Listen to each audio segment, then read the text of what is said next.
Hello అండి అందరికీ. రీసెంట్గా రిలీజ్ అయిన కర్రీ అండ్ సైనడ్ ఒక డాక్యుమెంటరీ ఫిలిం అండి. నెట్ఫ్లిక్స్లో అయితే అవైలబుల్గా ఉంది. సో ఇది ఒక రియల్ మిస్టరీ అనమాట. రియల్ స్టోరీని డాక్యుమెంటరీగా తీయడం జరిగింది. మ్యాటర్ ఏంటి అనేది ఒక 1 మినిట్లో చెప్పేశానండి. సో ఏమీ లేదు, ఒక పర్సన్ ఉంటారు, జాలీ జోసెఫ్ తన పేరు. సో ఒక పూర్ ఫ్యామిలీ నుంచి ఉంటారనమాట. సో తనకి మంచి లైఫ్ని లీడ్ చేయాలనేది, తనకి ఎప్పటికీ ఒక లగ్జరీ లైఫ్ లీడ్ చేయాలనేది తన మనసులో ఉంటుంది. సో ఆ విధంగానే తన ఫ్యామిలీ ఫంక్షన్లో మాథ్యూ అనే ఒక అబ్బాయిని చూడడం జరుగుతుంది. సో అతనికి ఎట్లాగైనా లవ్లో దించి వాళ్ళ ఇంటికి వెళ్ళిపోవాలి. వాళ్ళ ఫ్యామిలీ అంతా కూడా లగ్జరీగా బతుకుతున్నారు, బయట కేరళ సిటీలో ఉంటున్నారు కాబట్టి నేనంటే వెళ్ళిపోవచ్చు అనే ఒక ఉద్దేశంతో తను మొత్తానికి లవ్లో దింపుతుంది. తను పెళ్లి చేసుకుంటుంది. తర్వాత తనకు అధికారం కావాలి అంటే ఏం చేయాలి? అధికారం కావాలంటే ముందుగా అత్తని చంపాలి. సో తనకున్న క్రిమినల్ మైండ్తో, బయట ఉన్న పరిచయాలతో, ఒక జ్యువెలరీ షాప్లో ఉన్నటువంటి తన ఫ్రెండ్ సహాయంతో సైనడ్ అని పిలువబడే ఒక పాయిజనస్ మెటీరియల్ అండి, ఒక సబ్స్టాన్స్ అనమాట. అది తన సహాయంతో తీసుకొని వచ్చి ఇంట్లో వాళ్ళ అత్త తినే ఫుడ్లో కలిపి పెడుతుంది అనమాట. సో అది తిన్న కొద్దిసేపటికి కొంచెం అస్వస్థకు గురై, అంటే కొంచెం దమ్ము రావడం అట్లా జరిగిన తర్వాత తను న్యాచురల్ డెత్గా, అంటే ఆటోమేటిక్గా చనిపోవడం జరుగుతుంది, హార్ట్ ఫెయిల్ అయ్యి. సో హాస్పిటల్ తీసుకెళ్ళినా సరే వాళ్ళు పోస్ట్ మార్టం చేయకుండానే, వీళ్ళు వద్దనడంతో వాళ్ళు చేయరనమాట. సో అది అలా బయటకు రాకుండా ఉండిపోతుంది.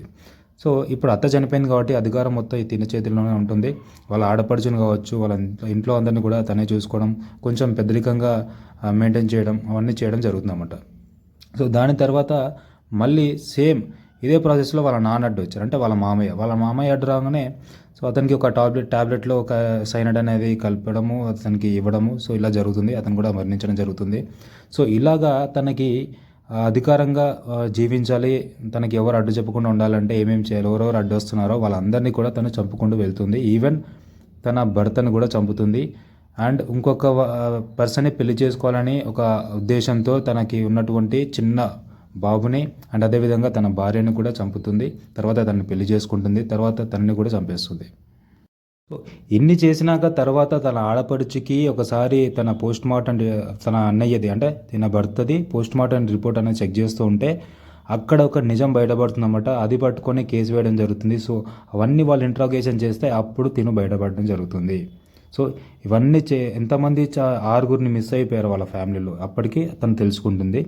సో లాస్ట్కి తను ఏం చెప్తుంది అంటే, ఇంతమందిని చంపడానికి కారణం ఏంటి అని తన ఆడపడిచి వెళ్ళి జైల్లో అడిగినప్పుడు, నాకు క్రిమినల్ మైండ్ ఉంది, నాకు నచ్చలేదు, నేను చంపేశాను అని చాలా కూల్గా చెప్పిందంట. సో ఇది ఓవరాల్గా ఉన్నటువంటి స్టోరీ అండి.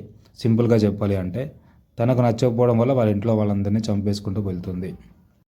సో వీడియో చూసిన వారు లైక్ చేయండి, షేర్ చేయండి, సబ్స్క్రైబ్ చేయండి. Thank you.